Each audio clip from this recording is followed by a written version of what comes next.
What did the president mean when he said the deep state Justice Department? And does this administration believe that the deep state is a real thing, that there is this shadow government out there actively plotting to sabotage him? What is deep state?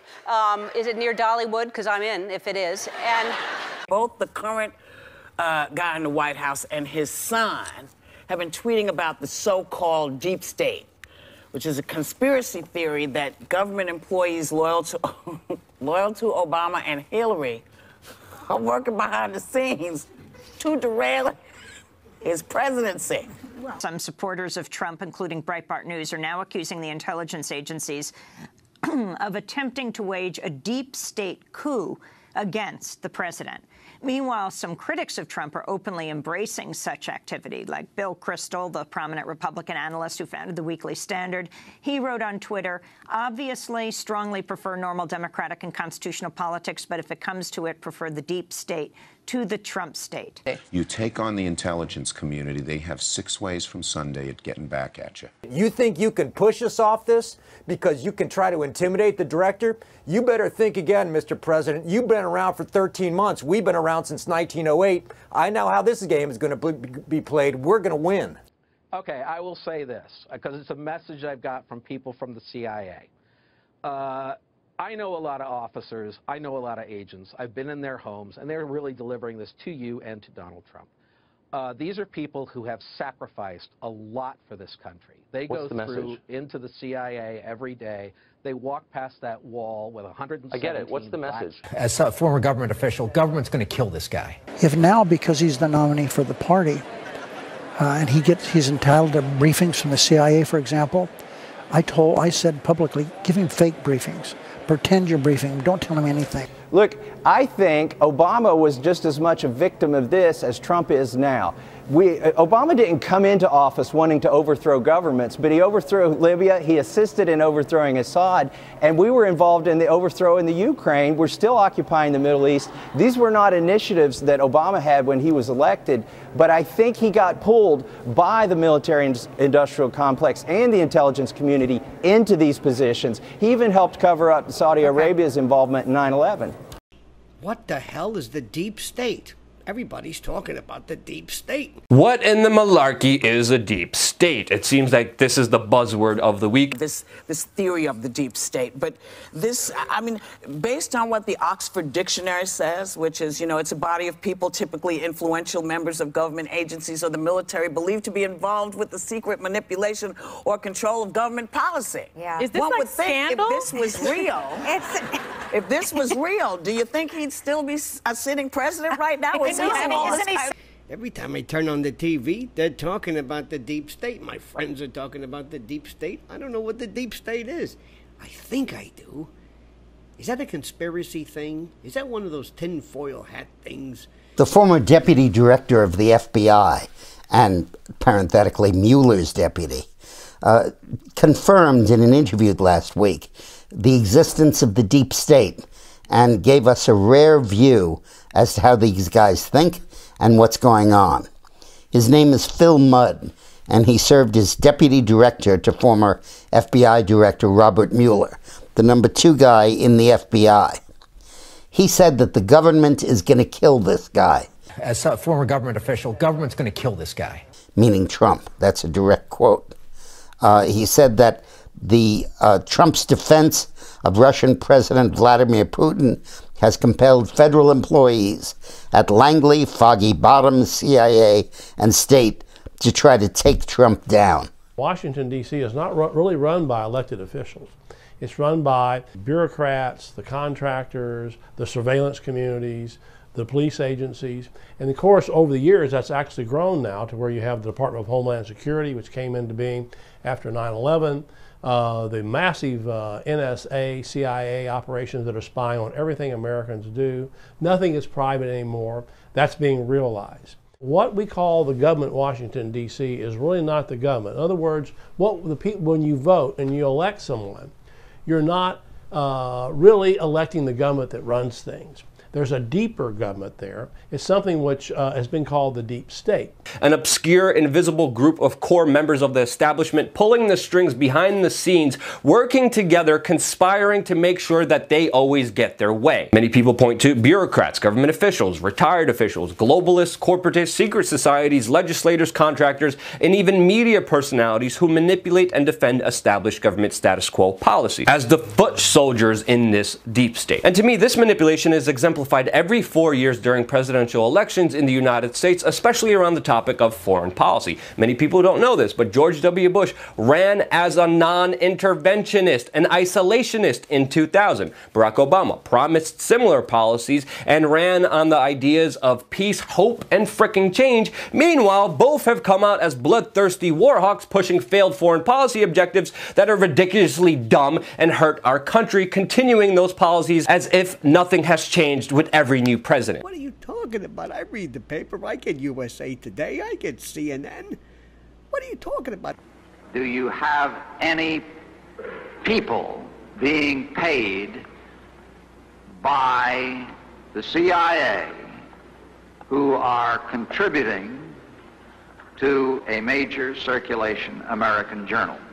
We do have people who submit pieces to American journals. Do you have any people paid by the CIA who are working for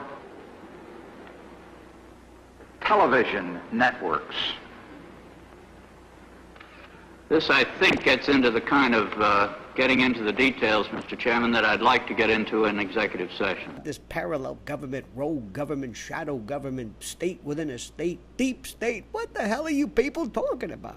This is not unique to the United States. The United States learned some of this from the British, who learned it in turn during the 19th century, where they were a dominant imperial power around the world. They cut their teeth on this stuff. The other major powers are definitely engaged and capable of these same types of operations. And small powers as well. Israel is an example. The CIA grew out of the OSS during World War II, which had been established during World War II. Its earliest years are interesting because the new president, Harry Truman, did not trust the OSS because he felt it was too dominated by parts of the Democratic Party that he didn't align himself with. So he abolished the OSS. Then they first created a smaller intelligence agency from the remains of the old OSS called the Central Intelligence Group. And that was focused on analyzing intelligence. It wasn't a covert operations agency. About 2 years after that, many of the agents who had worked on the covert operations side, the paramilitary warfare operations, black operations, that sort of thing, were re-established in an outfit called the Office for Policy Coordination. And this office, quote unquote, eventually grew to have about 5,000 agents in the early Cold War years. So the existence of this office was itself entirely top secret. It had no open existence at all. And it wasn't until some years later that the Office of Policy Coordination was folded into the CIA, and the CIA became an agency, I'm talking about the early 1950s now, that openly had both a clandestine black operations arm and an intelligence analysis arm.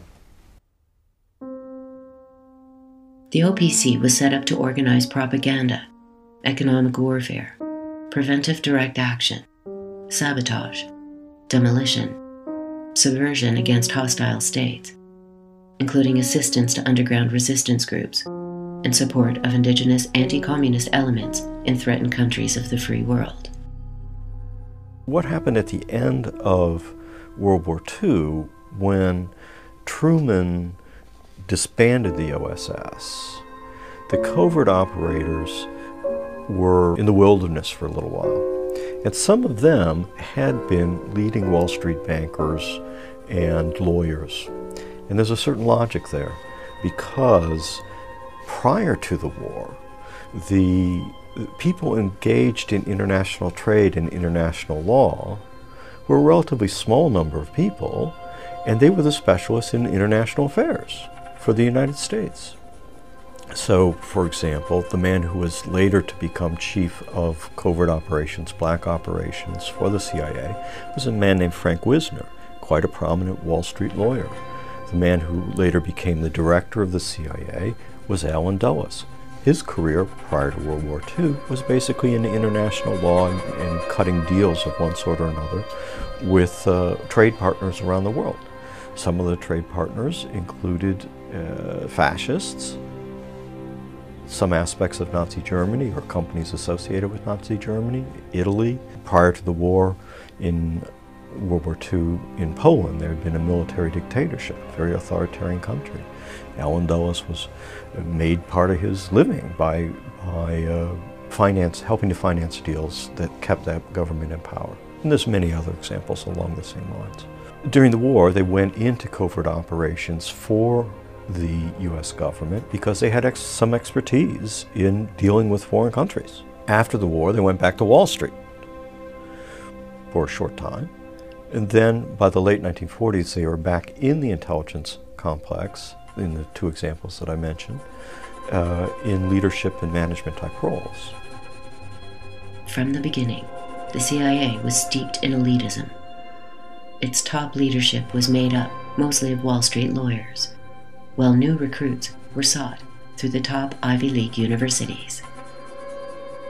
Gaddis Smith, a history professor at Yale, remarked that Yale has influenced the Central Intelligence Agency more than any other university, giving the CIA the atmosphere of a class reunion. Does the military engage such task forces of undercover operatives to carry out off-the-record missions? The answer to that question is yes. That answer comes from a number of sources, including Colonel L. Fletcher Prouty. As a colonel in the U.S. Air Force and Chief of Special Operations for the Joint Chiefs of Staff, Prouty worked from 1955 to 1964 as the liaison procuring military supplies, equipment, and logistics support for CIA Special Operations worldwide.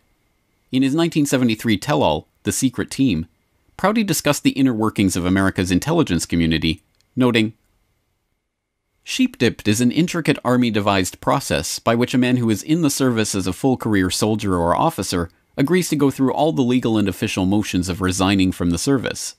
Then, rather than actually being released, his records are pulled from the Army personnel files and transferred to a special Army intelligence file.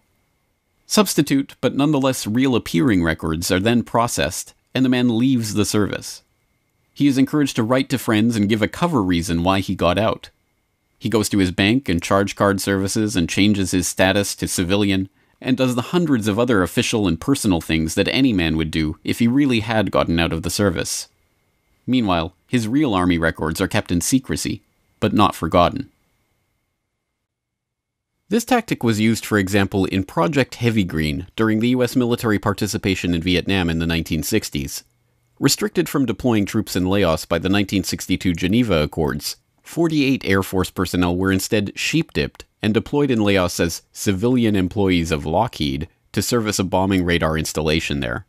Further on, concerning the realization of the Dulles-Jackson Korea's report's method of placing CIA agents throughout the government, quote, "Many of these people who have reached positions of great responsibility, I believe that the most powerful and certainly the most useful agent the CIA has ever had operates in just such a capacity within another branch of the government, and he has been there for so long that few have any idea that he is a long-term career agent of the CIA. Through his most excellent and skillful services, more CIA operations have been enabled to take place than can be laid at the feet of the agency, at the feet of any other, more legitimate agent. This was the plan and the wisdom of the Dulles idea from the beginning. On the basis of security, he would place people in all areas of the government, and then he would move them up and deeper into their cover jobs, until they began to take a very active part in the role of their own organizations. This is how the ST was born, the secret team. Today, the role of the CIA is performed by an ad hoc organization that is much greater in size, strength, and resources than the CIA has ever been visualized to be. So the first question I have here would be, how, quote, on the basis of security, unquote, would Alan Dulles, quote, place people in all other areas of the government?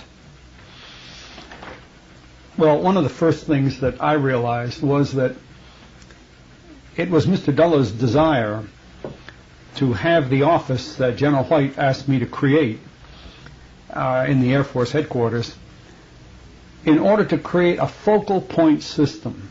And as Mr. Dulles told me later, he said, I don't want various people from my agency going into the Pentagon and dealing with different people there, and therefore uncovering the activities of the CIA to a large number of people, because obviously such a ring would then proliferate to others, and if they wanted submarines, they'd have to bring in some Navy people, and if they wanted helicopters, they'd have to talk to some Army people.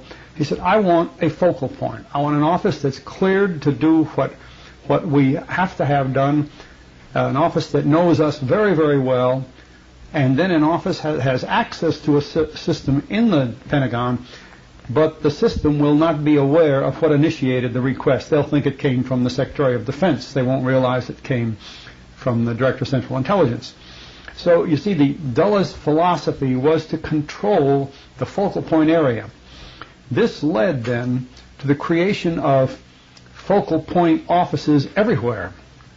And as I established this Tab 6 organization, we called it, in every major staff area within the Air Force, because that was my jurisdiction at the time, I would have cleared people, another focal point, you might say a sub-focal point, a person I could go to who had been given ahead of time the authority to do whatever it was that he was authorized to do. And we stressed that authorized business. He would have to be sure he had orders either from my office or directly up to the Chief of Staff, and that we knew what we were doing for CIA.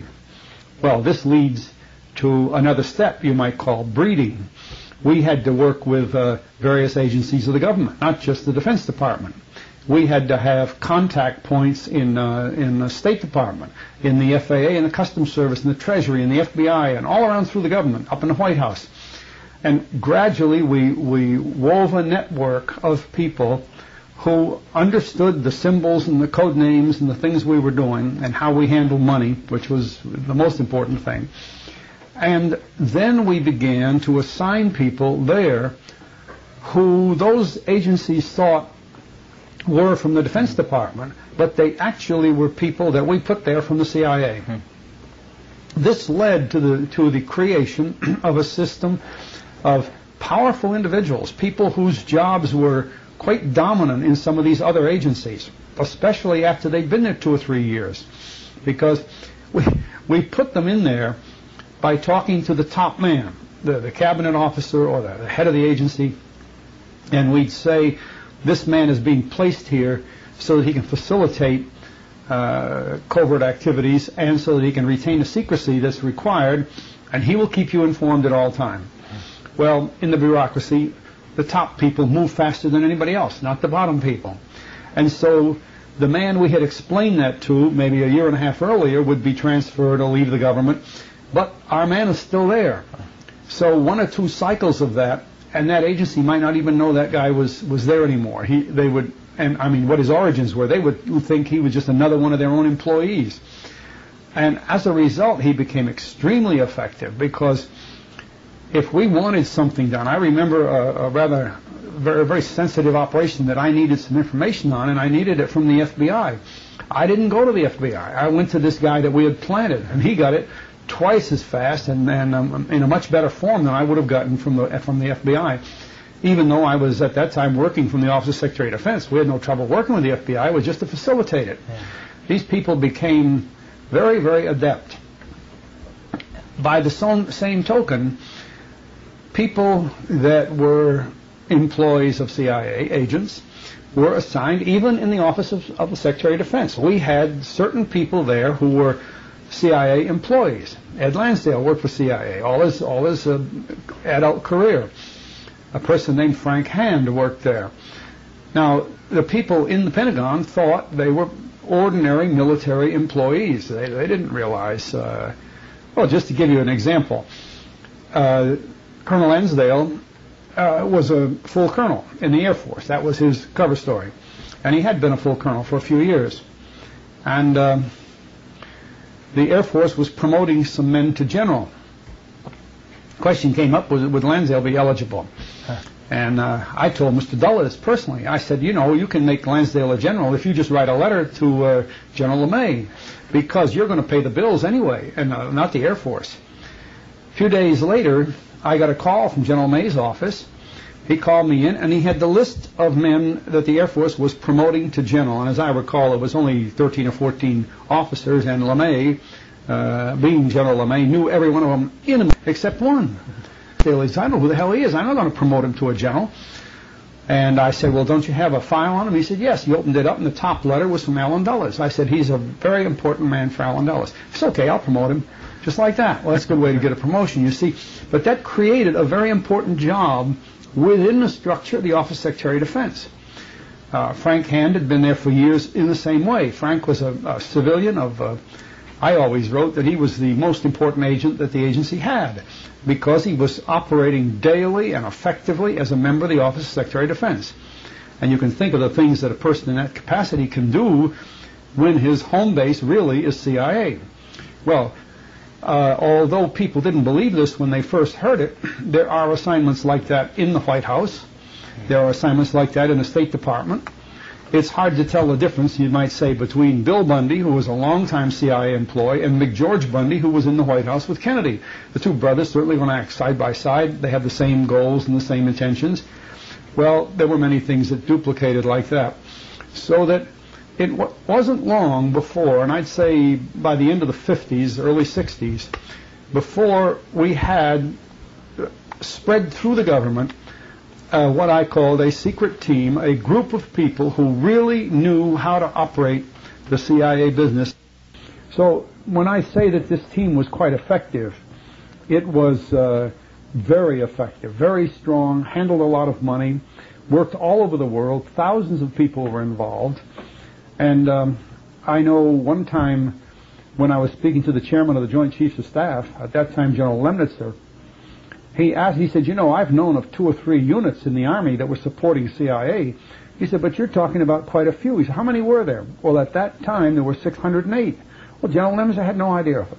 And it's amazing. Here's the top man in the military, and he had no idea that we were supporting that many CIA units. Not military units. They were phony military units. They were operating with military people, but they were controlled entirely. They were financed by the CIA. 608 of them.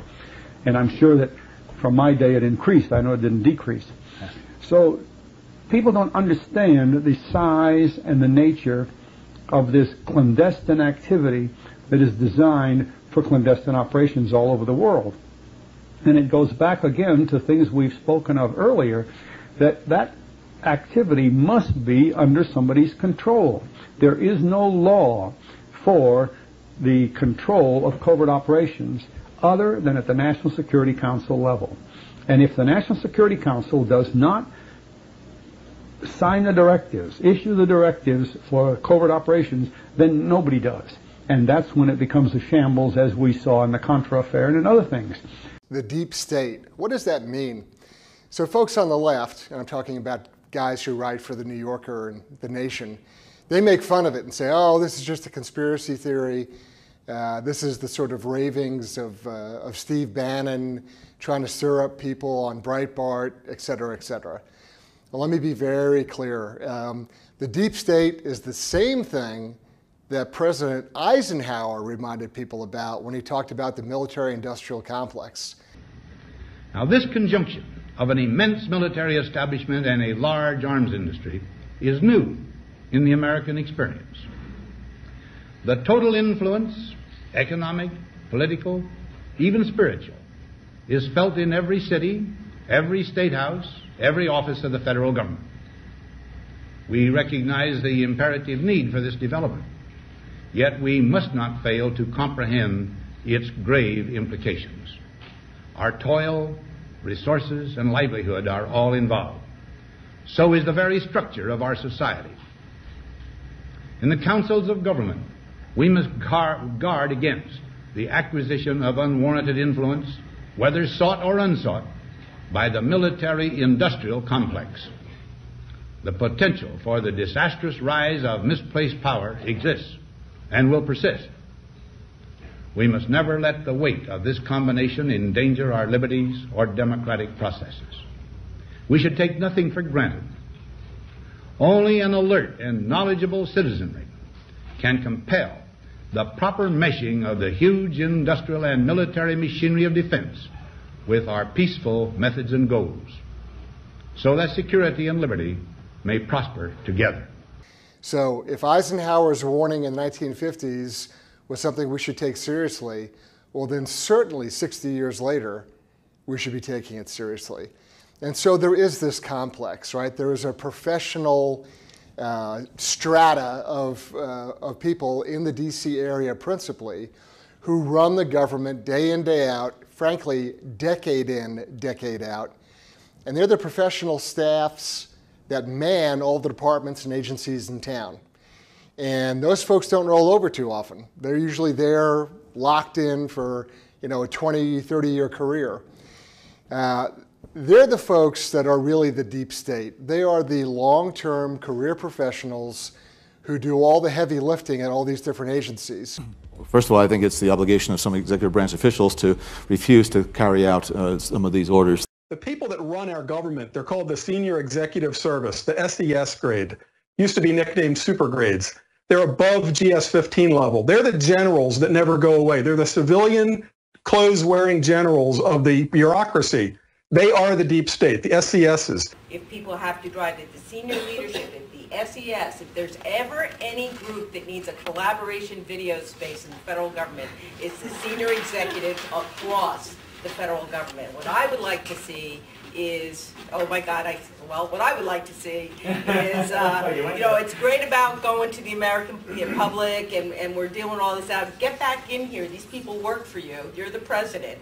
Call them together. Don't meet with them once in a big room in, you know, Constitution Hall, but start to collaborate with them because those are the people that hold the keys to the kingdom, the money, and the policies.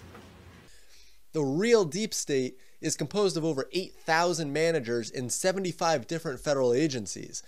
These are the senior executive service members, and Obama appointed about 7,000 of them. Now, because they're managers, they can tell new appointees what they can and cannot do. This puts the deep state in an unimaginable position of power. They're well organized, and as I just intuitively figured from the deep state, they stretch their roots into nearly all facets of the government.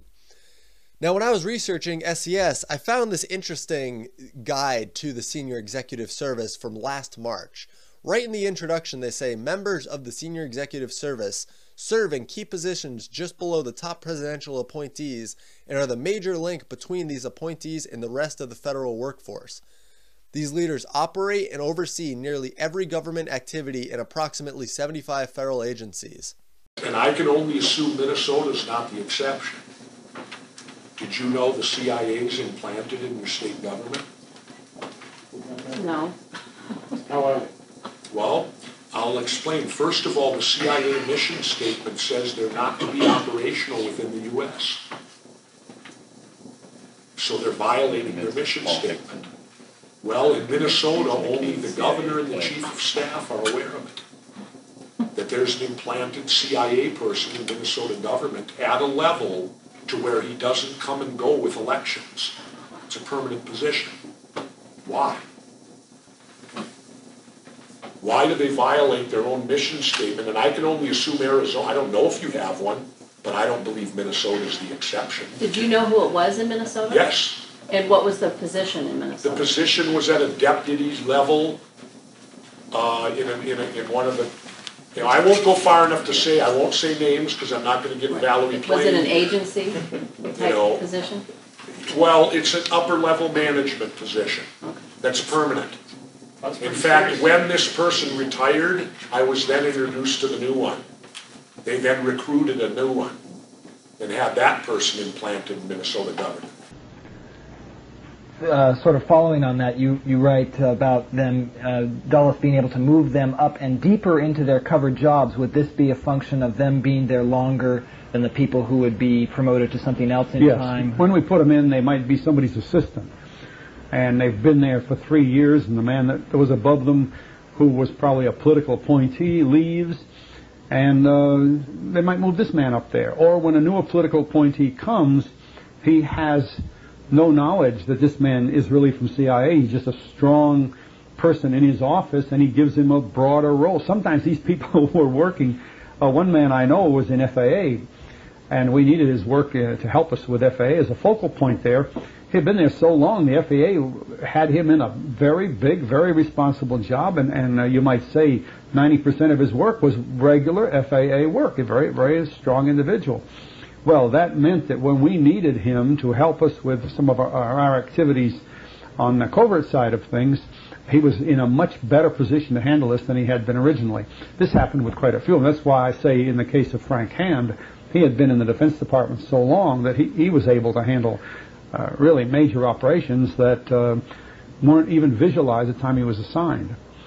And this carries over into many other things. You know, I pointed out that the Office of Special Operations under General Erskine had the responsibility for the National Security Agency as well as CIA contacts and the State Department and so on. Well, as we filled up these positions, some of them became dominant in some of those organizations, such as NSA. There are various layers. Another metaphor is an onion. You know, the top layer of the onion is the government and the Constitution. The next layer is the CIA and the NSA and now JSOC in the Pentagon, which is perhaps more sinister even than the CIA.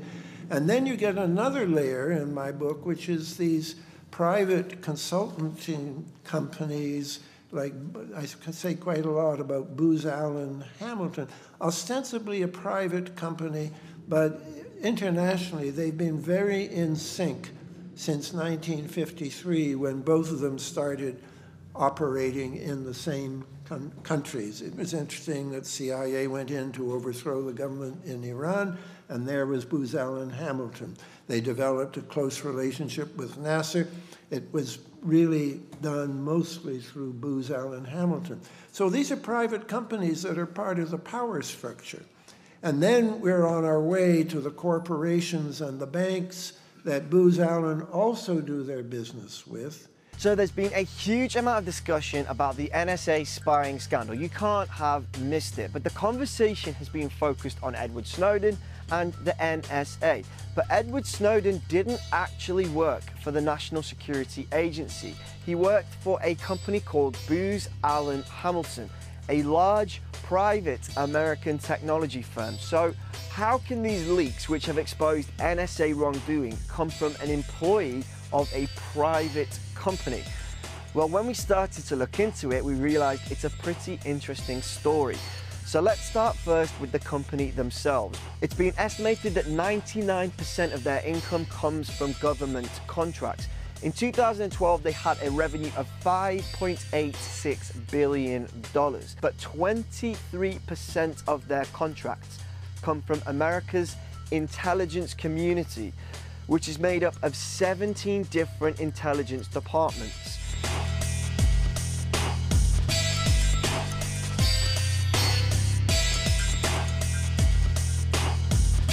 You could say that Booz Allen Hamilton are specialists in winning government intelligence contracts. So how do they do that? Well, again, that's an interesting story. We'll start with this guy, Mike McConnell. Between 1992 and 1996, Mike McConnell was the director of the National Security Agency. So when Mike McConnell retired from the NSA, he was offered a job at, you guessed it, Booz Allen Hamilton. He brought with him all of his government contacts, and he was soon promoted to senior vice president of his new company. Well, Mike McConnell left Booz Allen Hamilton in 2007 because George Bush, who was president at the time, named him as the Director of National Intelligence. the Director of National Intelligence oversees the 17 members of America's intelligence community. Again, the very same community that Booz Allen specialize in servicing. That's people like the CIA, the NSA, and a whole bunch of agencies you've probably never heard of. They all report to the Director of National Intelligence, who reports back to and advises the President. At this time, McConnell was also the chairman of the board for the Intelligence and National Security Alliance. It's a public policy forum which, according to the Washington Post, was working to introduce a growing network of private contractors, large and small, to government intelligence agencies. And no one seemed to have a problem with this. I plan to continue the strong emphasis on integration of the community to better serve all of our customers.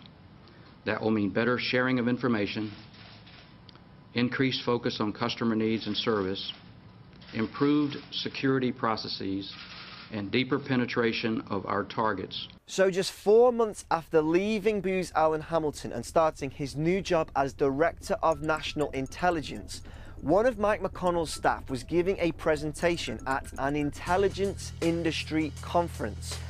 And in the presentation was this slide. It literally marks the date of September the 11th and shows how contracts and spending increased dramatically after the event.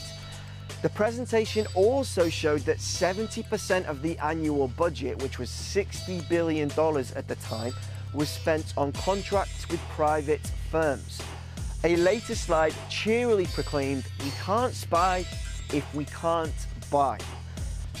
Under McConnell, the total intelligence budget of the government, in case you're confused, increased from $63.5 billion in 2007 to $76.2 billion in 2009, after which he left the government and headed straight back to Booz Allen Hamilton, where he is still the vice chairman. Booz Allen Hamilton actually boast on their own website about the influence Mike McConnell had, saying, as the Director of National Intelligence, he managed the expansive National Intelligence Community, an organization of over 100,000 people, and an annual global enterprise budget of over $47 billion, and had extensive interactions with the White House, the President's Cabinet, Congress, international leaders, and the US business community. If you think the story ends there, then you're mistaken. The current Director of National Intelligence is a guy called James Clapper, and wouldn't you know it, he was previously an executive at Booz Allen Hamilton. He's the guy who sat in front of Congress and said this: does the NSA collect any type of data at all on millions or hundreds of millions of Americans? No, sir. It does not. Not wittingly. Not wittingly. So the people appointed to the highest positions in the American intelligence agencies go and work in the highest positions of American intelligence industries. Then they go back to government, and then they go back to the American intelligence industry.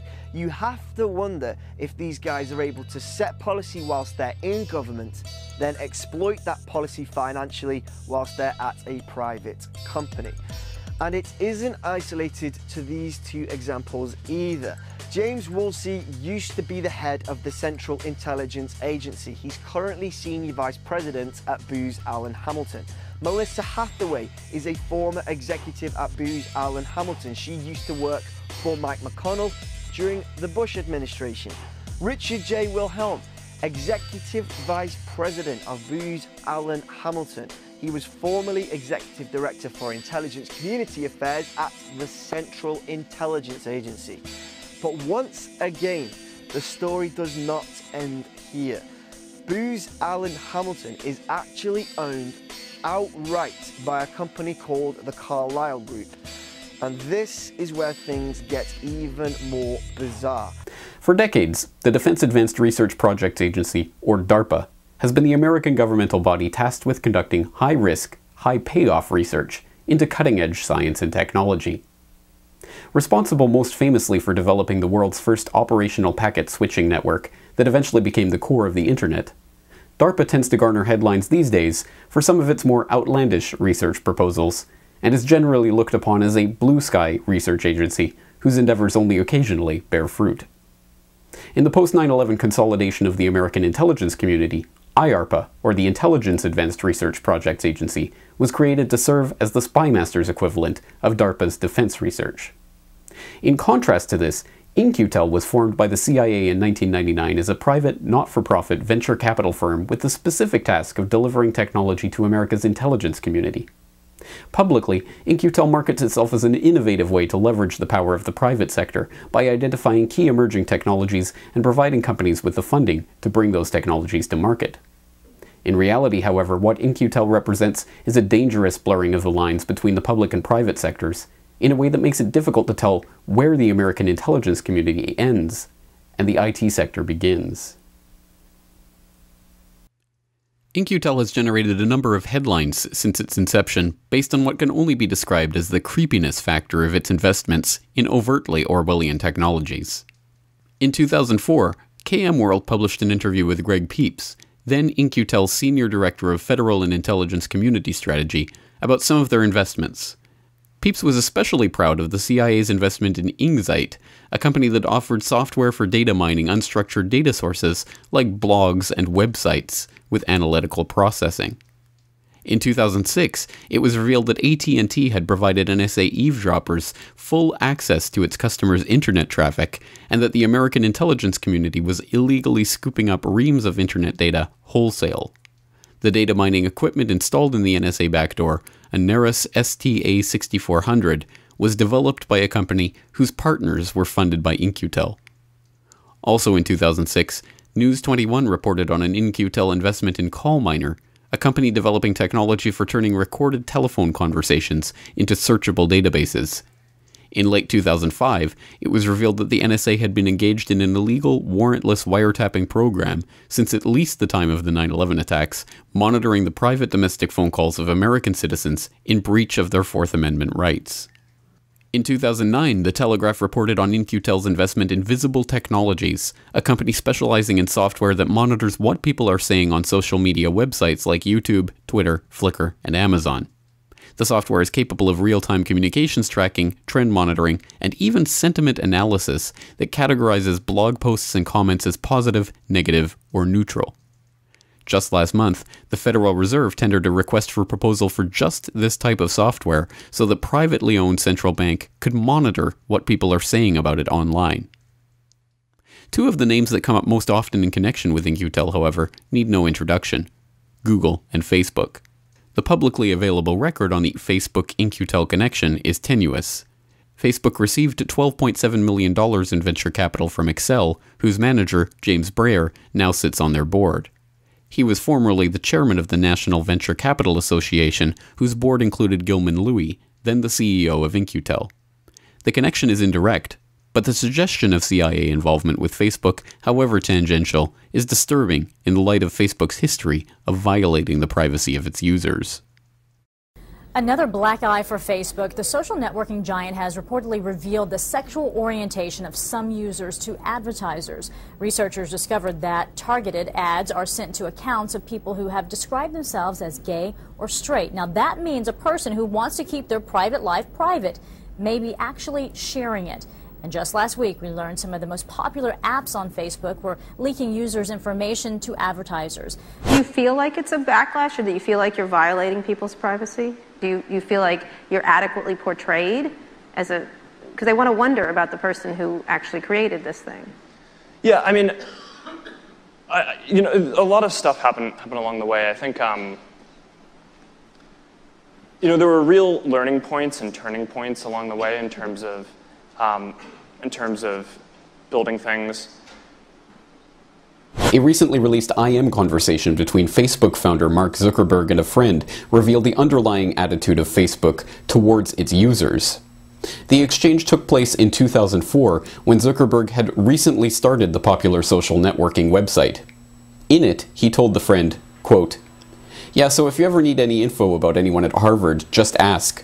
I have over 4,000 emails, pictures, addresses, SNS. To which the friend replied, "What? How do you manage that one?" And Zuckerberg responded, "People just submitted it. I don't know why. They trust me. Dumb fucks." Google's connection to In-Q-Tel is more straightforward, if officially denied. In 2006, ex-CIA officer Robert David Steele told Homeland Security Today that Google had been taking money in direction for elements of the U.S. intelligence community, including the Office of Research and Development at the Central Intelligence Agency, In-Q-Tel, and, in all probability, both the National Security Agency and the Army's Intelligence and Security Command. Later that year, a blogger claimed that an official Google spokesman had denied the claims, but no official press statement was released. Steele's accusation is not the only suggestion of American intelligence involvement with Google, however. In 2005, In-Q-Tel sold over 5,000 shares of Google stock. The shares are widely presumed to have come from In-Q-Tel's investment in Keyhole Inc., which was subsequently bought out by Google, but this is uncertain. In 2010, it was announced that Google was working directly with the National Security Agency to secure its electronic assets. Also in 2010, Wired reported that In-Q-Tel and Google had jointly provided venture capital funding to Recorded Future Inc., a temporal analytics search engine company that analyzes tens of thousands of web sources to predict trends and events. But as potentially alarming as In-Q-Tel's connections to internet giants like Facebook and Google are, and as disturbing as its interest in data mining technologies might be, the CIA's venture capital arm is interested in more than just web traffic monitoring. The In-Q-Tel website currently lists two practice areas: information and communication technologies and physical and biological technologies. The latter field consists of capabilities of interest such as the on-site determination of individual human traits for intelligence community purposes, and tracking and/or authentication of both individuals and objects. In-Q-Tel also lists two areas that are on its radar when it comes to biotech: nanobioconvergence and physiological intelligence. Detailed breakdowns of each area explain that the intelligence community is interested in, amongst other things, self-assembling batteries, single-molecule detectors, targeted drug delivery platforms, and sensors that can tell where a person has been and what substances he has been handling from biomarkers like trace compounds in the breath or samples of skin. In the years since its formation, many have been led to speculate about In-Q-Tel and its investments. But what requires no speculation is an understanding that a privately owned venture capital firm, created by and for the CIA, in which well-connected board members drawn from the private sector can then profit from the investments made with CIA funds that itself come from the taxpayer, represents an erosion of the barrier between the public and private spheres that should give even the most credulous pause for thought. What does it mean that emerging technology companies are becoming wedded to the CIA as soon as their technology shows promise? What can be the public benefit in fostering and encouraging technologies which can be deployed for spying on all internet users, including American citizens, in direct contravention of the CIA's own prohibitions against operating domestically?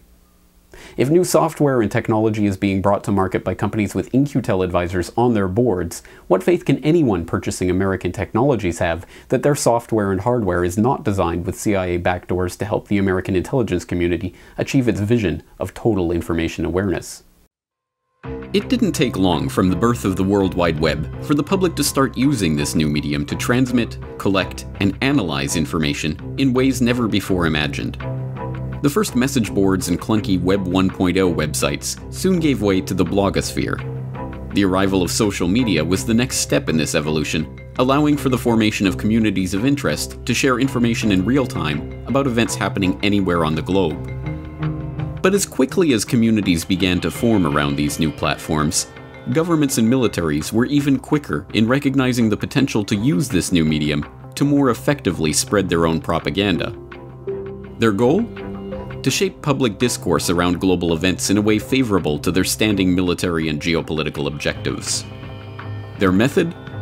The weaponization of social media. This is the Corbett Report. Facebook, Twitter, YouTube, Snapchat, Instagram, Reddit. Social media as we know it today barely existed 15 years ago. Although it provides new ways to interact with people and information from all across the planet, virtually instantaneously and virtually for free, we are only now beginning to understand the depths of the problems associated with these new platforms. More and more of the original developers of social media sites like Facebook and Twitter admit they no longer use social media themselves and actively keep it away from their children. And now, they are finally admitting the reason why. Social media was designed specifically to take advantage of your psychological weaknesses and keep you addicted to your screen.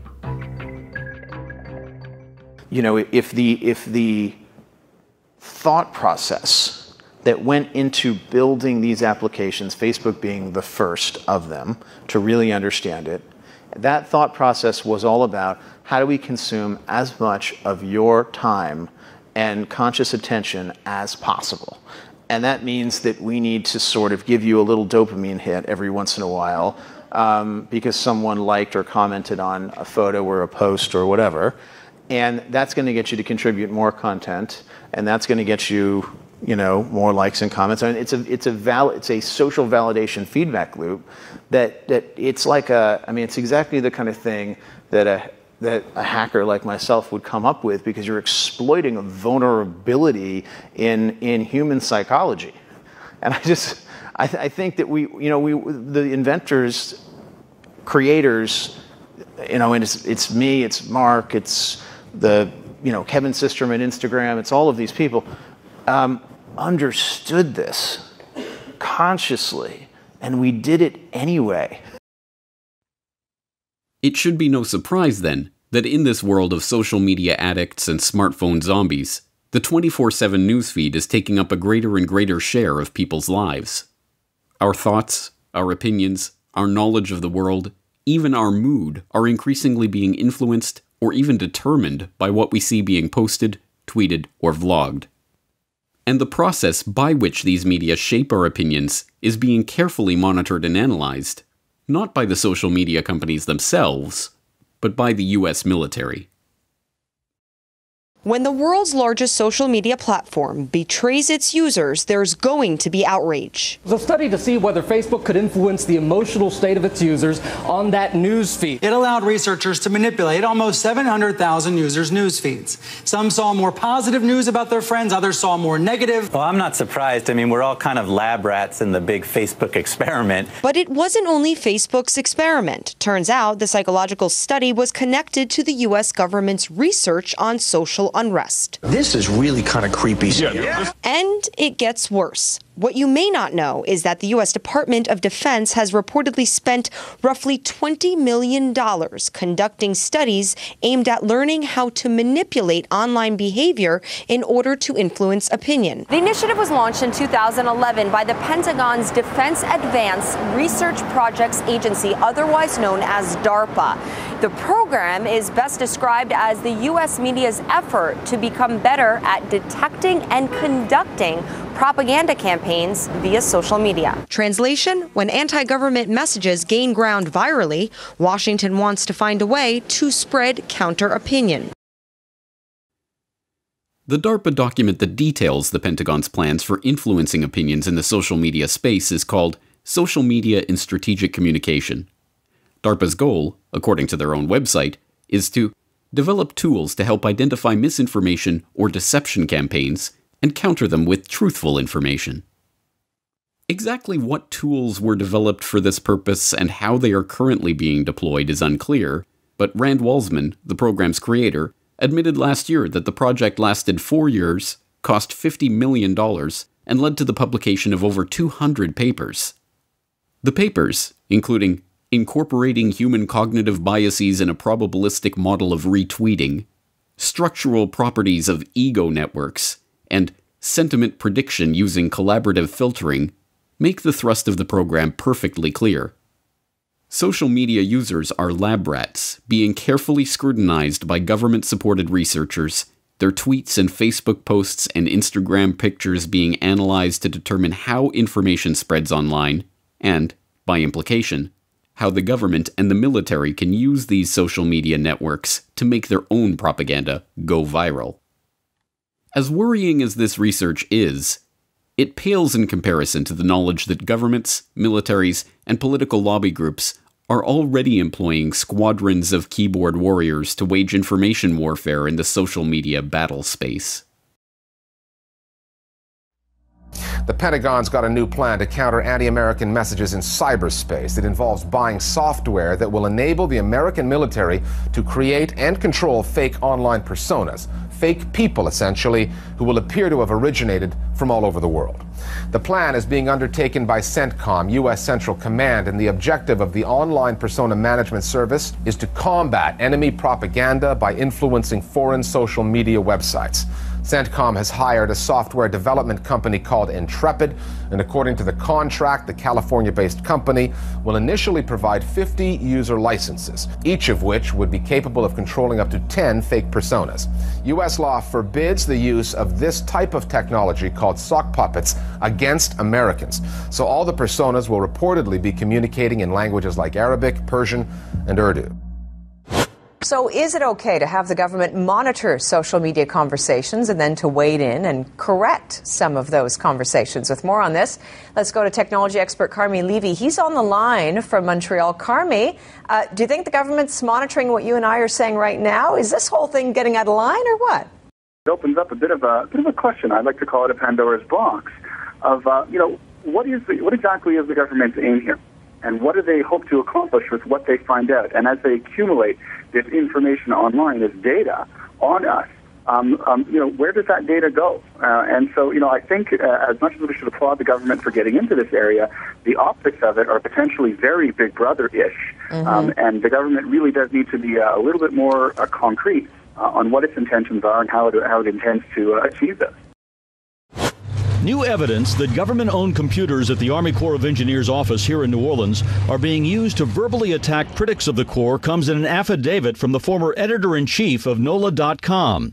John Donnelly, who was laid off this past February, tells us via satellite from Texas, in late 2006, he started noticing people presenting themselves as ordinary citizens, defending the Corps very energetically. What stuck out, though, was the wording of the comments was in many ways mirroring news releases from the Corps of Engineers. These commenters tried to discredit these people. And when Rosenthal investigated, she discovered the comments were coming from users at the internet provider address of the Army Corps of Engineers offices here in New Orleans. She blamed the Corps for a strategy of going after critics. In the process of trying to obscure the facts of the New Orleans floodings, one of their tactics was just verbal abuse. Moetzet Yesha, in conjunction with My Israel, has arranged instruction day for wiki editors. The goal of the day is to teach people how to edit in Wikipedia, which is the #1 source of information today in the world. As a way of example, if someone searches the Gaza flotilla, we want to be there. We want to be the guys who influence what is written there, how it's written, and to ensure that it's balanced and Zionist in nature. These operations are only the visible and publicly admitted front of a vast array of military and intelligence programs that are attempting to influence online behavior, spread government propaganda, and disrupt online communities that arise in opposition to their agenda. That such programs exist is not a matter of conjecture. It is mundane, established, documented fact. In 2014, an internal document was leaked from GCHQ, the British equivalent of the NSA. The document, never intended for public release, was entitled The Art of Deception, Training for a New Generation of Online Covert Operations, and bluntly stated that we want to build cyber magicians. It then goes on to outline the magic techniques that must be employed in influence and information operations online, including deception and manipulation techniques like anchoring, priming, and branding propaganda narratives. After presenting a map of social networking technologies that are targeted by these operations, the document then instructs the magicians how to deceive the public through attention management and behavioral manipulation. That governments would turn to these strategies is hardly a shocking development. In fact, the use of government shills to propagate government talking points and disrupt online dissent has been openly advocated on the record by high-ranking government officials for the past decade. In 2008, Cass Sunstein, a law professor who would go on to become Obama's information czar, co-authored a paper entitled Conspiracy Theories, in which he wrote that the best response to online conspiracy theories is what he calls cognitive infiltration of groups spreading these ideas. Government agents and their allies might enter chat rooms, online social networks, or even real space groups, and attempt to undermine percolating conspiracy theories by raising doubts about their factual premises, causal logic, or implications for political action. In one variant, government agents would openly proclaim, or at least make no effort to conceal, their institutional affiliations. In another variant, government officials would participate anonymously, or even with false identities. It is perhaps particularly ironic that the idea that government agents are actually and admittedly spreading propaganda online under false identities is, to the less informed members of the population, itself a conspiracy theory rather than an established conspiracy fact. Unsurprisingly, when confronted about his proposal, Sunstein pretended to not remember having written it and then pointedly refused to answer any questions about it. My name is Bill DeBerg from Brooklyn College, and I know you wrote many articles, but I think the most telling one about you is the 2008 one called Conspiracy Theories, where you openly advocated government agents infiltrate activist groups of 9/11 Truth and also stifle dissent online. I was wondering, why do you think it's the government's job, or why do you think the government should go after family members who have questions about 9/11, responders who are lied to about the air, survivors whose testimony commits, and also government whistleblowers that were gagged because they released information that contradicts the official story? Why do you think the government should do that? I think, as Ricky said, I've written hundreds of articles, and I remember some and not others. That one I don't remember very well. I hope I didn't say that. But whatever was said in that article, my role in government is to oversee federal rulemaking in a way that is wholly disconnected from the vast majority of my academic writing, including that. I just want to know, is it safe to say that you retract saying that conspiracy theorists should be banned or taxed for having an opinion online? Is it safe to say that? I don't remember the article very well, so I hope I didn't say either of those things. But you did, and it's written. Do you retract them? I'm focused on my job. Now, a decade on from Sunstein's proposal, we know that military psyops agents, political lobbyists, corporate shills, and government propagandists are spending vast sums of money and employing entire armies of keyboard warriors, leaving comments and shaping conversations to change the public's opinions, influence their behavior, and even alter their mood. And they are helped along in this quest by the very same technology that allows the public to connect on a scale never before possible. Technology is always a double-edged sword, and sometimes it can be dangerous to wield that sword at all. There are ways to identify and neutralize the threat of online trolls and shills, but the phenomenon is not likely to go away anytime soon. Each of us must find our own answer to the question of how best to incorporate these technologies into our life. But the next time you find yourself caught up in an argument with an online persona that may or may not be a genuine human being, it might be better to ask yourself if your efforts are better spent engaging in the argument or just turning off the computer. Is that we just have to be repetitive about this. It's not enough to simply have a catchy ad on a Monday and then only do it every Monday. We need to do this every day of the week and just really brainwash people. Behind the State Department's $40 million troll farm, talking about something called the Global Engagement Center. Tell us what we know about this Global Engagement Center and the work that it does. Well, like most evil things, I think, in the U.S. government, it came about ultimately through the NDAA, the National Defense Authorization Act. As you no doubt remember, James, that gave us targeted assassinations of American citizens, unlimited detention without trial, et cetera, et cetera. So this was an initiative by the Obama administration to primarily at the time to counter jihadist propaganda, because we were all, as you know, rushing, James, to fight the jihad. without. And when the State Department said, "Hang on, stop doing that," and we said, "Oh, okay, we get it now." But seriously, that was the idea, to counter ISIS propaganda and counter Al Qaeda propaganda. But now, with the new defense strategy that Secretary Mattis put out earlier this year, we have realized now that actually, this past 13 years or so of fighting Al Qaeda, we're not doing that anymore. Now the enemy is China and Russia. And so this Global Engagement Center has got a shot in the arm because, surprise, surprise, the Pentagon has given it a financial shot in the arm to the tune of an additional $40 million to primarily focus on countering Chinese and Russian propaganda. Yes, and just to point out the irony there for anyone that may have alluded, the idea that this was created to counter ISIS and Al-Qaeda terrorist propaganda and is now being used against those dastardly Russians is particularly funny, or ironic at least, in the sense that, of course, it was the Russians and the Syrians and the Iranians and Iraqis who were responsible for routing and getting rid of ISIS.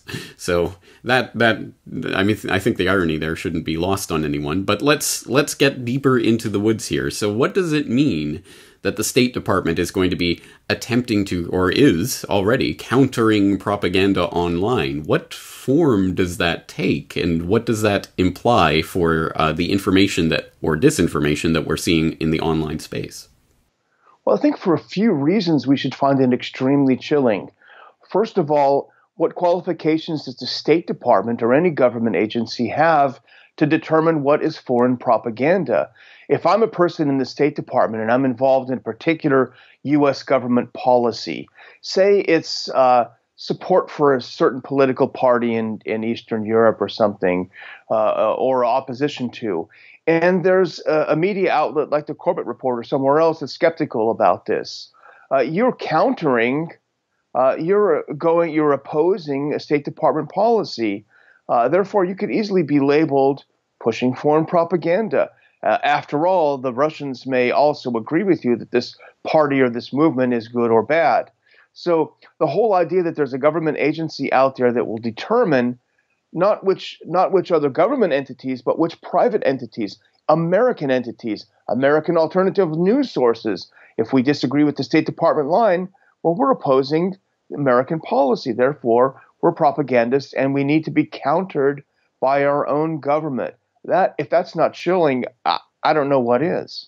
It's the definition of chilling, in my opinion. But at least there's the fig leaf that, well, you're Americans in America, so theoretically the State Department can't really be doing anything against you, right? It's only against foreign propagandists like Canadians in Japan, like myself.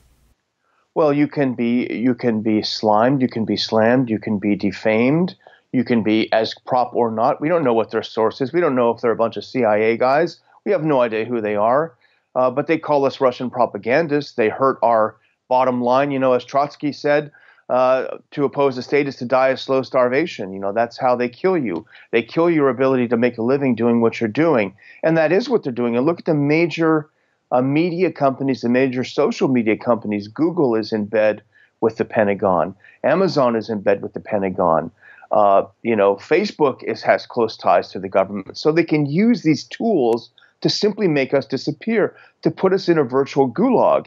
And James, I don't know about your numbers, but frankly, I'll be honest with you, our numbers have significantly declined this year. And it's not because we're putting out less cutting edge material. If anything, I think we're doing better than ever, telling the truth about our U.S. foreign policy. But somehow something is happening with algorithms.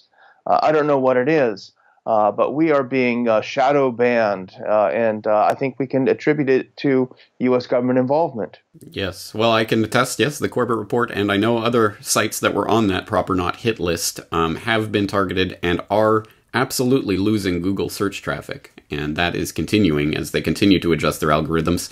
None of this should be particularly surprising to my viewers who, I hope, recently saw my recent report on the weaponization of social media and the admitted use of governments and militaries around the world, a use of social media, often in covert means, using covert agents, not identifying themselves as working for the the government as spreading information or disinformation online. So this is not a new phenomenon, but it is worrying, and it is part of this broader Russiagate fabric that is being woven right now. And as you say, it brings in things like Prop or Not and Hamilton 68, which I know you go into in your report on the Liberty Report about this topic. Tell us a little bit about Hamilton 68, what it does, and who founded it. This is extraordinarily important because it's part of the German Marshall Fund, which is largely funded by the U.S. government. So this is the U.S. government funding an organization. Hamilton 68 is a dashboard for your internet to let you know what the Russians want you to think about. So presumably you think about something else or else. But the whole idea is part of an organization within the German Marshall Fund that's headed up by people like Mike Morell. Mike Morell is a pissed off guy because he was going to be the head of the CIA under Clinton. You know, he was the acting CIA director under Obama, and he was going to be tapped to be CIA head. And doggone it, how dare Trump win? Deprives him of his the highlight, the peak of his career. But it's not only neocons like Morell. It's Bill Kristol. Bill Kristol his organization is being funded by the U.S. government to tell the rest of us who's propaganda and who's not. This guy with a track record of zero being right about anything, but with an enormous neocon agenda.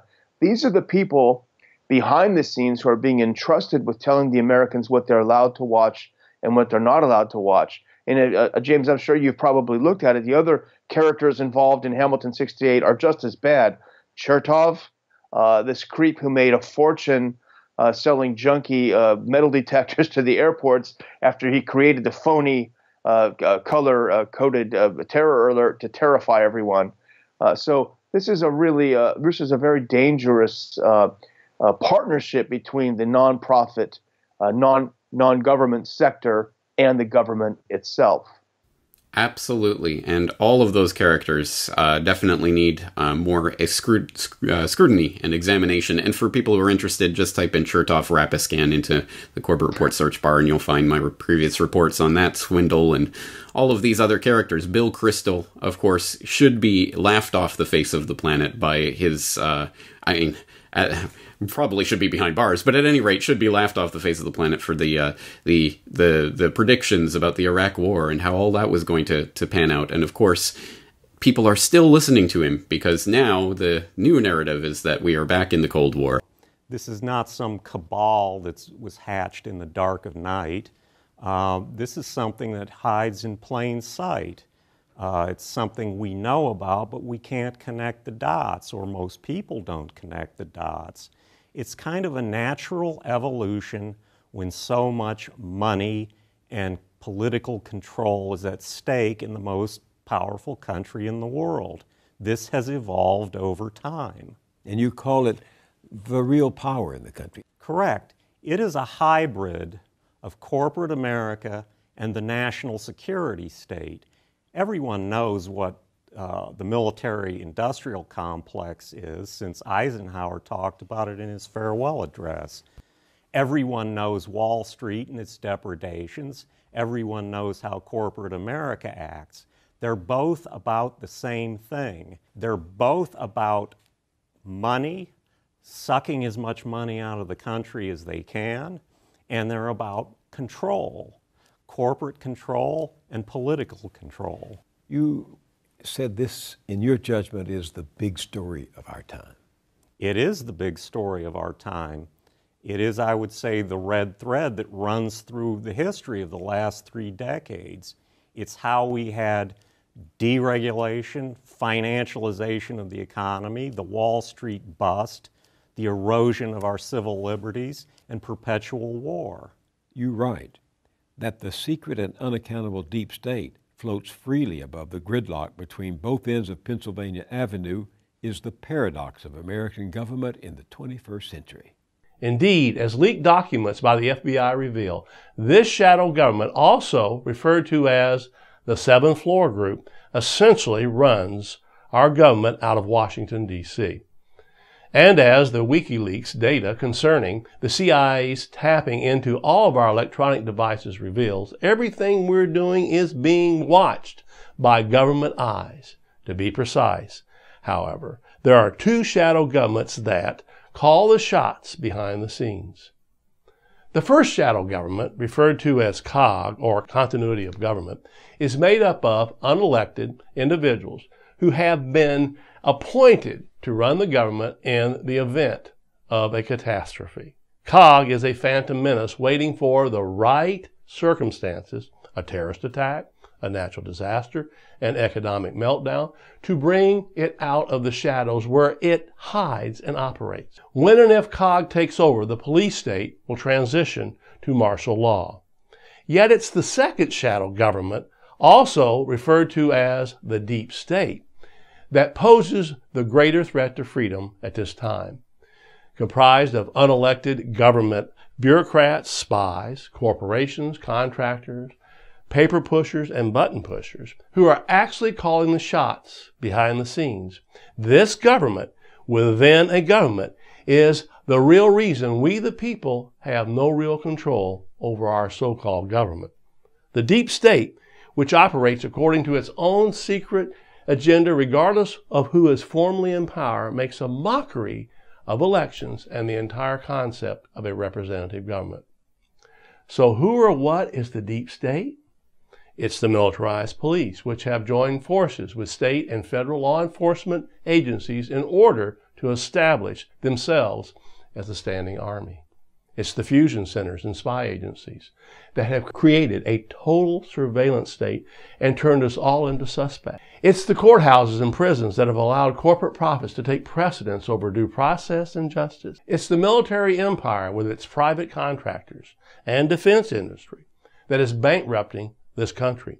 It's the private sector with its 854,000 contract personnel with top secret clearances, incredibly a number greater than that of top secret cleared civilian employees of the government. It's what former congressional staffer Mike Lofgren refers to as, and I'm quoting here, a hybrid of national security and law enforcement agencies. This is comprised of the Department of Defense, the State Department, Homeland Security, the CIA, the Justice Department, the Treasury, the Executive Office of the President by way of the National Security Council, the Foreign Intelligence Surveillance Court, a handful of vital federal trial courts, and members of the Defense and Intelligence Committees. It's every facet of a government that is no longer friendly to freedom, and it's working overtime to trample the Constitution underfoot and render the citizenry powerless in the face of the government's power grabs, corruption, and abusive tactics. These are the key players that drive the shadow government. This is the hidden face of the American police state. Just consider some of the key programs and policies advanced by the shadow government that pulls the strings to the puppet show we call the government. Domestic surveillance. The National Security Agency, or NSA, the CIA, FBI, and so on, with their multi-billion-dollar black op budgets, conduct surveillance on every person in the United States who uses a computer or phone. Thus, on any given day, whether you're walking through a store, driving your car, checking your email, or talking to friends and family on the phone, you can be sure that some government agency is listening in and tracking your behavior. Local police have been outfitted with a litany of surveillance gear, from license plate readers and cell phone tracking devices to biometric data recorders. Technology now makes it possible for the police to scan passers-by in order to detect the contents of their pockets, purses, briefcases, and so on. Full-body scanners which perform virtual strip searches of Americans traveling by plane have gone mobile, with roving police vans that peer into vehicles and buildings alike, including homes. Coupled with the nation's growing network of real-time surveillance cameras and facial recognition software, soon there will really be nowhere to run and nowhere to hide. In fact, that day may have already arrived. Global spying. The NSA's massive surveillance network, what the Washington Post refers to as a $500 billion espionage empire, spans the globe and targets every single person on the planet who uses a phone or computer. The NSA's Echelon program intercepts and analyzes virtually every phone call, fax, and email message sent anywhere in the world. In addition to carrying out domestic surveillance on peaceful political groups such as Amnesty International, Greenpeace, and several religious groups, Echelon has also been a vital component in the government's attempts at political and corporate espionage. Roving TSA searches. The American taxpayer routinely gets ripped off by government agencies in the dubious name of national security. One of the greatest culprits when it comes to swindling taxpayers has been the Transportation Security Agency, or the TSA, with its questionable deployment of and complete mismanagement of millions of dollars worth of airport full-body X-ray scanners, punitive pat-downs by TSA agents, and the theft of travelers' valuables. Then there's the U.S. Patriot Act and the NDAA. America's so-called war on terror, which the government has relentlessly pursued since 9/11, continues to chip away at our freedoms, unravel our Constitution, and transform our nation into a battlefield, thanks in large part to such subversive legislation as the U.S. Patriot Act and the National Defense Authorization Act, or the NDAA. The NDAA actually empowers the president to label someone an extremist and have them taken away to a detention camp where they will not have access to an attorney or be able to see their family. These laws completely circumvent the rule of law and the rights of American citizens. In so doing, they reorient our legal landscape in such a way as to ensure that martial law, rather than the U.S. Constitution, is the roadmap by which we navigate life in the United States. The militarized police state. Thanks to federal grant programs allowing the Pentagon to transfer surplus military supplies and weapons to local law enforcement agencies without charge, police forces have been transformed from peace officers into heavily armed extensions of the military, complete with jackboots, helmets, shields, batons, pepper spray, stun guns, assault rifles, body armor, miniature tanks, and weaponized drones. As such, the police have been given the green light to probe, poke, pinch, taser, search, seize, strip, and generally manhandle anyone they see fit in almost any circumstance, all with the general blessing of the courts. SWAT team raids. More than 80,000 SWAT team raids are carried out every year on unsuspecting Americans by local police for relatively routine police matters. Federal agencies, such as the Department of Education and the Smithsonian, are also equipped with their own militarized police squads. In the process, the incidence of botch raids and related casualties continue to rise.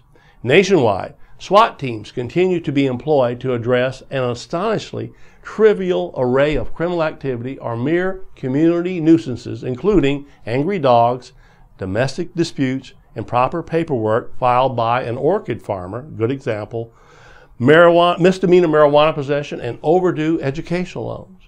As a result, innocent American citizens, including children, are being injured and even killed. Domestic drones. The domestic use of drones continues unabated. As mandated by Congress, soon there will be 30,000 drones crisscrossing the skies of America, all part of an industry that could be worth as much as $30 billion per year. These machines, which will be equipped with weapons, will be able to record all activities using video feeds, heat sensors, and radar. An Inspector General report reveals that the Department of Justice has already spent nearly $4 million on drones domestically, largely for use by the FBI, with grants for another $1.3 million so that police departments and other government agencies can acquire their own drones. The school-to-prison pipeline. A compliant citizenry is now an important element of the deep state controllers. Unfortunately, abject compliance to the state is taught by example in the schools, through school lockdowns where police and drug-sniffing dogs enter the classroom, and zero-tolerance policies that punish all offenses equally and result in young people being expelled for childish behavior. School districts now team up with local law enforcement to create what's called a schoolhouse-to-jailhouse track by imposing a double dose of punishment, suspension or expulsion from school, accompanied by an arrest by the police and a trip to juvenile court and/or prison. Overcriminalization. The government bureaucracy churns out laws, statutes, and codes and regulations that reinforce its powers and value systems and those of the police state and its corporate allies, rendering the rest of us petty criminals. The average American now unknowingly commits 3 felonies a day thanks to this overabundance of vague laws that render otherwise innocent activity illegal. Consequently, small farmers who dare to make unpasteurized goat cheese and share it with members of their community have their farms raided. And America's prison population, the largest in the world, continues to grow. And finally, there's the endless wars. America's expanding military empire is bleeding the country dry at a rate of more than $15 billion a month or $20 million an hour. The Pentagon spends more on war than all 50 states combined spend on health, education, welfare, and safety. Yet what most Americans fail to recognize is that these ongoing wars have little to do with keeping the country safe and everything to do with enriching the military-industrial complex at taxpayer expense. Are you getting the message yet? Our so-called representatives in Washington are little more than figureheads, puppets, to entertain and distract the populace from what's really going on. The Trojan horse was the earliest recorded military psyop. The lesson of the story, recorded in the counsel to "Beware Greeks bearing gifts," is that we should not let down our defenses when an erstwhile enemy offers us aid. Today, that counsel is as useful as ever, but today's tricksters have donned the mantle of philanthropy, and their Trojan horses are not wooden statues, but non-governmental organizations offering aid to foreign nations. The bitter truth is that in a surprising number of cases, NGOs are the deep state's Trojan horses. This is the Corbett Report. In 2015, Kyrgyzstan made what might seem at first glance to be a surprising move. It canceled a cooperation treaty with the US that had been in place since 1993. The treaty granted tax breaks and customs privileges to organizations like the U.S. Agency for International Development, USAID, and gave their workers diplomatic immunity in the country. All of that came to an end after the U.S. granted a human rights award to Azimyan Askarov, an activist swept up and thrown in jail for creating a threat to civil peace and stability in society after the Uzbek riots in South Kyrgyzstan in 2010. Reaction from the usual Western outlets was swift and predictable. Kyrgyzstan has lost its mind. Or, to be more precise, it's all Putin's fault. Somehow. But don't worry, the US will continue aiding Kyrgyzstan anyway, whether they like it or not, because that's just how they roll. Go Team America! But Kyrgyzstan is not the only country to crack down on aid from foreign NGOs. In the last few years, a series of countries, including Russia, China, and India, have passed laws placing stricter controls on the operations of these organizations within their borders. Well, Russia is throwing the smackdown on poor little old NGOs, these charitable organizations that were set up. The reasoning behind them, that they might be trying to take down the Kremlin. The Kremlin is moving to ban the U.S.-backed MacArthur Foundation, George Soros' Open Society Institute, and 10 other foreign groups, calling them unwelcome organizations by law. They're also mulling over something called a patriotic stop list. Anyone caught collaborating with these groups, they're facing 6 years in prison. China has passed the country's first law regulating overseas NGOs or non-governmental organizations.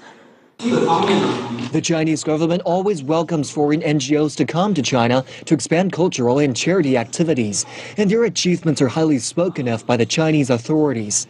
But there are a few illegal exceptions in which NGOs came to China to harm its national security. The law covers activities of NGOs founded outside the Chinese mainland. They must register with public security authorities and declare where their funding is coming from. India has placed Ford Foundation on a watch list and ordered all funds from the US-based non-profit organization to be routed to recipients only after the Home Ministry's approval. Citing national security concerns, the Home Ministry has asked the Reserve Bank of India to ensure funds given by Ford Foundation to Indian recipients be brought to its notice and dispersed only after its clearance. The ministry said in its order that it wanted to ensure funds coming from Ford Foundation were utilized for bona fide welfare activities without compromising on concerns of national interest and security. An Egyptian court has convicted 43 Egyptian and 16 American NGO workers for working illegally in Egypt while encouraging unrest. The defendants, who were mostly absent from court, were sentenced to up to 5 years in jail. The verdict calls for the closing of U.S. nonprofit groups, such as the International Republican Institute and the National Democratic Institute and Freedom House, which back in 2012, Egypt accused of receiving illegal funding and operating without licenses. So what on earth is going on? Why are all of these countries kicking out all of these US-based non-governmental and quasi-governmental entities? Why would they be opposed to charity and aid? The answer is not difficult to understand. These organizations are Trojan horses, designed to appear as gifts, but containing secret trap doors through which hidden forces can enter the country and covertly undermine the governments in question. This explanation only sounds outlandish to those who look no further than the organization's names and have no idea of their history of operations. Take USAID, for example. Created in 1961 by executive order, it's a US government agency that seeks to end extreme poverty and to promote resilient democratic societies while advancing our security and prosperity. So why did President Morales kick them out of Bolivia in 2013? Because he's crazy and irrational? Or because USAID ran a program through its remarkably frankly named Office of Transition Initiatives that provided $10.5 million of funding for strengthening democratic institutions throughout the country, including in opposition stronghold areas? Was it paranoia on Morales' part?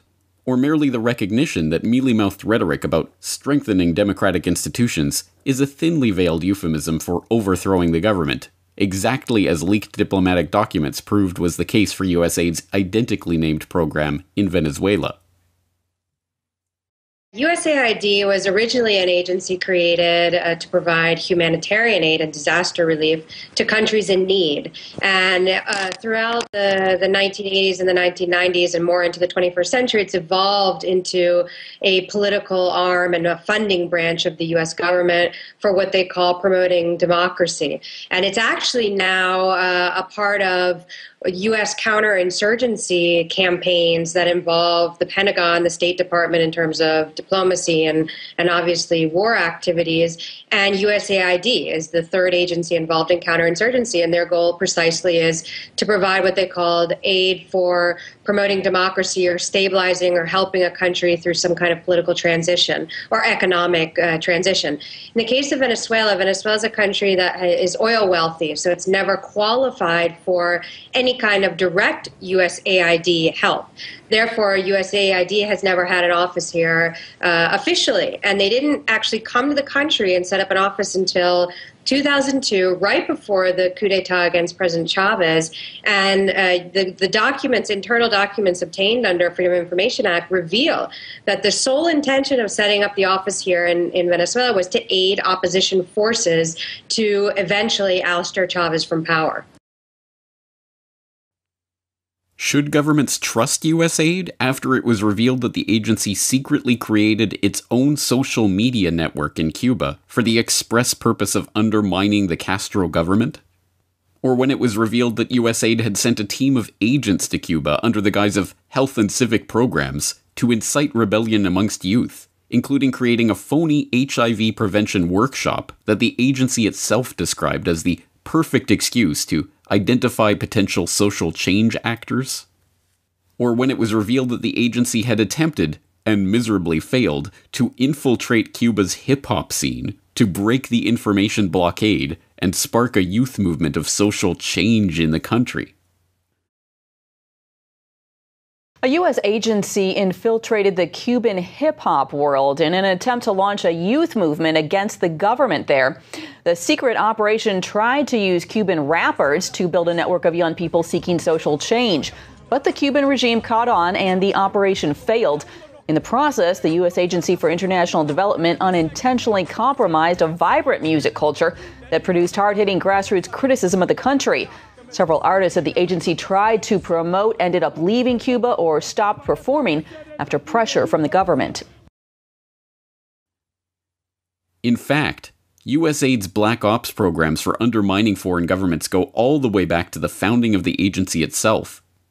Some of the lowlights include USAID's Office of Public Safety and its part in running a CIA front program for training foreign police in torture and terror tactics in Latin America, co-funding, with the CIA, the opium-smuggling Shengquang Air Transport, a private airline for narcotics trafficker and CIA point man in Laos, General Vang Pao, and co-funding opposition groups in Ukraine prior to the 2014 coup, with Glenn Greenwald backer Pierre Omidyar, and, of course, George Soros. George Soros, pleasure to have you on. Same here. First on Ukraine, one of the things that many people recognized about you was that you, during the revolutions of 1989, funded a lot of dissident activity, civil society groups in Eastern Europe, in Poland, the Czech Republic. Are you doing similar things in Ukraine? Well, I set up a foundation in Ukraine before Ukraine became independent of Russia. And the foundation has been functioning ever since. And it played an important part in events now. But this NGO Trojan horse problem is by no means confined to USAID and its associated organizations. Take the National Endowment for Democracy as another example. The official story is that the NED was created in 1983 by an act of Congress in order to encourage the establishment and growth of democratic development in target countries around the world in line with US foreign policy goals. The actual story is that the NED was created expressly as a front for funding CIA activities inside target countries. The National Endowment for Democracy, really that's kind of heir to what we used to call the Covert Action Staff, the CIA. They fund all kinds of people who do color revolution type things, okay? And we know of about 65 projects that the National Endowment for Democracy had going in Ukraine. A fact that Alan Weinstein, one of the members of the study group that led to the NED's founding, openly bragged about in the Washington Post. A lot of what we do today was done covertly 25 years ago by the CIA, he was quoted as saying. Even more blatant is an admission by then-Director of Central Intelligence William Casey, who wrote a memo to the White House advocating for the creation of NED, but cautioning that we here at the CIA should not get out front in the development of such an organization, nor do we wish to appear to be a sponsor or advocate. The NED's participation in covert destabilization campaigns rivals that of USAID, and, like USAID, involves too many operations to detail them all here. Lowlights include bankrolling the Project Democracy program that became the core of Oliver North's secret government during the Iran-Contra years, manipulating the elections in Nicaragua in 1990 to oust Ortega and the Sandinistas, overthrowing the government of Bulgaria in 1990 and Albania in 1991, and backing every major color revolution of the modern period, from the Rose Revolution in Georgia to the Tulip Revolution in Kyrgyzstan and Orange Revolution in Ukraine a decade ago, to the recent, unsuccessful Electric Yerevan in Armenia, and many others in between. What about Ukraine? I understand there are a few organizations that have been involved in Ukraine trying to disturb that government. Of course, we have visited on this subject quite a bit, but I didn't realize how much the NED is involved over there. And this is a big issue because I think the argument could definitely be made that NATO should have ended after the Cold War, but definitely the National Endowment for Democracy should have been ended after the Cold War. Instead, they say, like with every government program, no, now's the time we need more. But in Ukraine, just this past year, this is an interesting article written by the president of the National Endowment for Democracy. He's president for life. Karl Gershman. I know this might shock you, but he's actually a Trotskyite. He was a founder and member of a communist breakaway party, Trotskyite Social Democrats USA. He wrote an editorial in the Washington Post September of 13, just before the events happened in Ukraine. And he wrote, as the president of the National Endowment for Democracy, he said, Ukraine is the biggest prize. Yeah. And he mentioned that Ukraine's choice to join Europe will accelerate the demise of the ideology of Russian imperialism that Putin represents, and Putin may find himself on the losing end, not just in the near abroad, but within Russia itself. So his real goal is regime change. He spelled it out just before all of these events took place. Now, these types of Trojan horse operations have been used hundreds of times in the past, and there is no sign that the deep state is ready to abandon the trick now. Quite the opposite. It worked during the Arab Spring, when even the New York Times blithely admitted that the leaders of the protests had received training and financing from groups like the International Republican Institute, the National Democratic Institute, and Freedom House. And the State Department blithely admitted that they spent $50 million helping activists in the region network, communicate, and organize with each other through Trojan horse NGOs like movements.org. The deception also worked in Syria, where leaked documents proved the US had been providing millions of dollars of support to opposition groups in the country since 2006 through a variety of Trojan horse NGOs like the Movement for Justice and Development. And as we saw earlier this year in The White Helmets Are a Propaganda Construct, even first responder groups like the Syria Civil Defense, founded by an ex-British military intelligence officer, have been used as Trojan horses to spread propaganda and advance the agenda of the US and its allies in their quest to topple President Assad. Let's be clear. This is not to say that all NGOs are Trojan horses.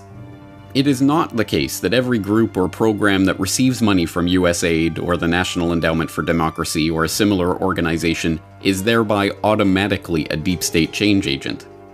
That is not how the Trojan horse technique works. No, what makes these NGOs so effective as disguises for regime change operations is that much of the time, they are doing what they claim to be doing, providing aid, assistance, and charity where it is needed. It is for this very reason that the US and its allies can so effectively smear NGO skeptics as crazy. But consider this. In 1938, the US Congress passed the Foreign Agents Registration Act, FARA. With the notable exception of AIPAC, NGOs, lobby groups, and individuals who are representing a foreign agent are required to register under the Act and are subjected to greater scrutiny of financial records and other activities. The irony is that FARA is essentially the same type of legislation that has recently been passed in China, but when the Chinese do it, it's craziness. When the US did it 70 years ago, it was just good common sense. Once again, the hypocrisy is evident for those who wish to see it. If there is any good to come out of this, it is that the public is increasingly aware of these types of covert activities. Perhaps more to the point, victims of these operations are now more willing to stand up to the US and suffer its potential diplomatic wrath by scrutinizing, monitoring, watchlisting, regulating, or even kicking out these agents of chaos. This is not your mother's FBI. What's wrong with the FBI is not the average everyday agent. They're great. It's the management at the FBI that is the problem. Talk about the wolf guarding the henhouse. Peter Strzok, FBI deputy and Russia expert, was recently fired from the Trump collusion investigation by special counsel Robert Mueller. Strzok also led the investigation into Hillary Clinton's email server. We now know Strzok changed the language describing Clinton's criminal actions as grossly negligent to the softer legalese of extremely careless. Strzok was assigned to the task of interviewing Hillary Clinton, Huma Abedin, and Cheryl Mills. His notes claim that the women denied knowing anything about Hillary's secret server, despite emails proving otherwise. Strzok essentially watered down all of the evidence surrounding Hillary's illegal server, and then was the agent responsible for questioning Michael Flynn. But you have to ask yourself, given the history of everybody involved in that case, who were involved in the Hillary email server case, where they conducted a totally irresponsible, unprofessional criminal investigation, and then they turn up the heat on this investigation of Flynn, the same agency. This is politics. The Bureau has been politicized. The Justice Department recently verified that Strzok had been exchanging emails insulting President Trump and was engaging in an extramarital affair with Mueller's trial lawyer, Lisa Page. And that was enough controversy to have Strzok moved to a human resources desk where Devin Nunes pestered Strzok for an interview. All we were doing was sending 2 of our investigators down there to begin to go through the documents to ensure that the documents that we had subpoenaed were provided. When my investigators got there, there were 4 other staff from the other side of the aisle, including a member of Congress, the ranking member from our committee, which seems to me to be very bizarre behavior since Adam Schiff was there. Adam Schiff was there. Two Nancy Pelosi staffers were there, correct? Yeah, so I think here's the bizarre part of it. They didn't support the subpoena. They said there was no reason to see this documentation. So I don't know why they would run down there and be the first people to review the information. What does that tell you? Well, it tells me that they're very, very nervous. Nunes told the Daily Caller, this is part of a months-long pattern by the DOJ and FBI of stonewalling and obstructing the committee's oversight work, particularly oversight of their use of the Steele dossier. Unfortunately, Strzok is just one of the Democrats fueling Mueller's witch hunt. The Daily Caller reports at least 9 of Mueller's prosecutors have donated to Democratic political candidates, and all of the legal actions taken so far in Mueller's investigation have involved pro-Democrat prosecutors. The lawyers working the money laundering case against former Trump campaign chairman Paul Manafort and his associate Rick Yates have donated to Obama's presidential campaigns. Strzok is the face of the infiltration of the deep state upon the federal government, a big clue revealing the hordes of Obama and Hillary Clinton loyalists working to undermine the highest office in the land. Good morning, everybody, and thank you for coming out. We have at least 19 members of Congress who will be introducing today a 12-page House resolution detailing misconduct at the highest levels of the Department of Justice and Federal Bureau of Investigation. It will be outlining FISA abuse, how and why the Hillary Clinton email probe ended, and how and why the Trump-Russia probe began. This resolution also calls for the appointment of a second special counsel to investigate the gross misconduct, with the understanding that the Justice Department cannot be expected to investigate itself. My understanding is that you went out with this protector of yours who swore that you were his adopted godson. Yes. Went out, in fact, and helped in the confiscation of property from the Jews. That's right. Yes. I mean, that sounds like an experience that would send lots of people to the psychiatric couch for many, many years. Was it difficult? Not at all. Not at all. When the Nazis occupied Budapest in 1944, George Soros' father was a successful lawyer. He lived on an island in the Danube and liked to commute to work in a rowboat. But knowing there were problems ahead for the Jews, he decided to split his family up.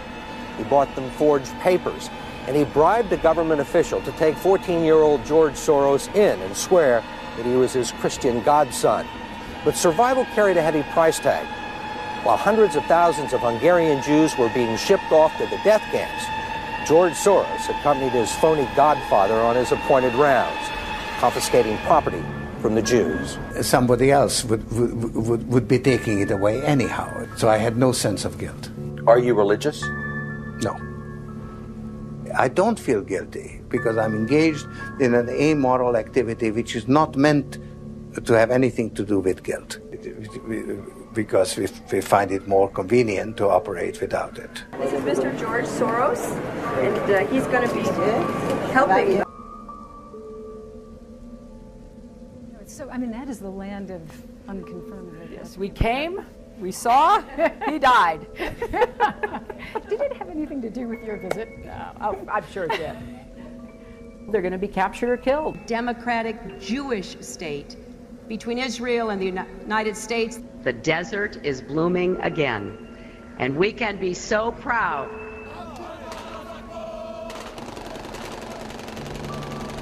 We need people like George Soros, who is fearless and willing to step up when it counts.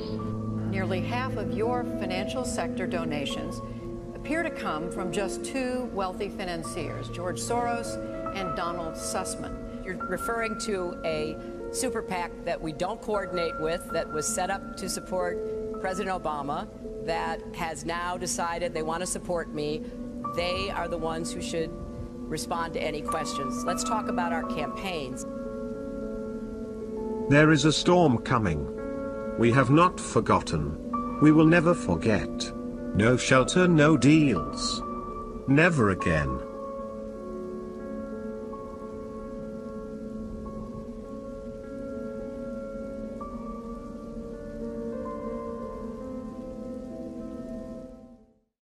You guys know what this represents?